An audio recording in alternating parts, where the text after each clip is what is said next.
The Queen's Plate has always been about more than just the race. It's about tradition, it's about history, it's about great food and good drinks, and of course, fashion, which leads me to my first point. Dress the part. But here's the thing though, usually by the time the Queen's Plate rolls around, we're deep into the calendar year. We know what's in style, we know what's hot for summer, but this year, since we've all been quarantining inside, pajamas and sweatpants, I don't think are really at the cutting edge of fashion in 2020, so we might need some help. Let's get some advice. First, for the fellas. I'm joined by Melissa Austria, who's the curator and owner of Got Style. And Melissa, a bow tie is a classic look for men for the Queen's Plate, but what can they do in 2020 to elevate it? More color, more pattern, and get a contrasting pocket square to go with it. I love it. Thanks, Melissa. You're welcome. I'm joined by Angela Pastor, one of the owners of Fitzroy Rentals. Angela, for women who are hosting or attending a Queen's Plate viewing party in 2020, what should they be wearing? We love the Queen's Plate as an opportunity to do something really fun, something bright, something colorful and playful. We've all been at home in our sweatpants for so many months. Something like this? Something like this is perfect. Angela, thank you so much. No problem. Now, no look is complete for a lady without a hat. And when you're watching from home, you have the added benefit of not having to worry about blocking anyone's view of a race. A fascinator is a small, fancy hat, a staple of royal events. And make no mistake, the Queen's Plate is a royal event, so you've got to have one. To learn more, we're speaking with David Dunkley, the official milliner of the Queen's Plate. Hey, David. Hi. With the unique circumstances this year, people may not be going out and shopping for their Queen's Plate outfit. So for those of us who are trying to put together something fabulous at home, do you have any tips for making your own fascinator? For the Queen's Plate, I always recommend that one have the most fun they possibly can. Gosh, this year's been hard on everybody, and it's the Queen's Plate, so let's have some fun. Thanks so much, David. If you're hosting a viewing party in your yard for, say, 10 people, from your bubble of course, the odds of you being the expert increase dramatically, which leads me to my second point.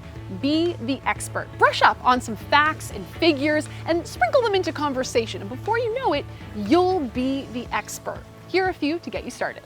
Despite being called the Queen's Plate, the winner of the race doesn't actually receive a plate. They receive a gold cup.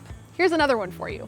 In 1902, after the passing of Queen Victoria, the race was renamed to the King's Plate, but it reverted back to the Queen's Plate in 1952 when Queen Elizabeth took over her reign. Now that should be enough to get you started.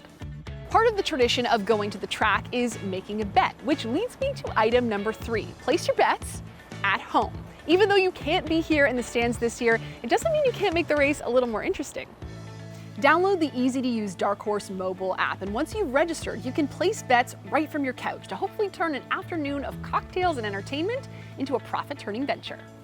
Keep the tradition alive. This event is steeped in history, and it's woven into our nation's sporting heritage, which is why even without fans in the stands, it is so important that the race goes on.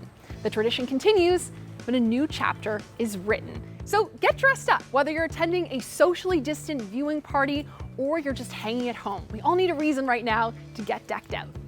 Pour yourself a royal blush, the traditional drink of the Queen's Plate, and enjoy an afternoon of fun, fashion, and entertainment.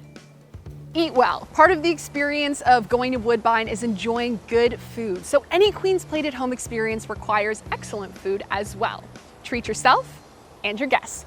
If you want to decorate for your Queen's Plate at home gathering, use pink and white chrysanthemums. These are the flowers draped over the winning horse, and they'll add an air of authenticity to any gathering.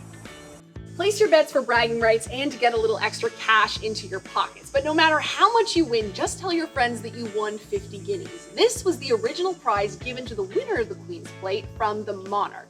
And though it's going to confuse your friends thoroughly, it is historically accurate and goes back to what we were talking about earlier.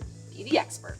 There you have it, all the tips you need to Queen's Plate at home this year. And make sure you're tuned in to TSN on September 12th for the big race. And make sure you're following our social channels. We're going to have some great Queen's Plate at home content hosted by Melissa Grello, who's going to ensure you have the best Queen's Plate at home experience possible. We'll see you then.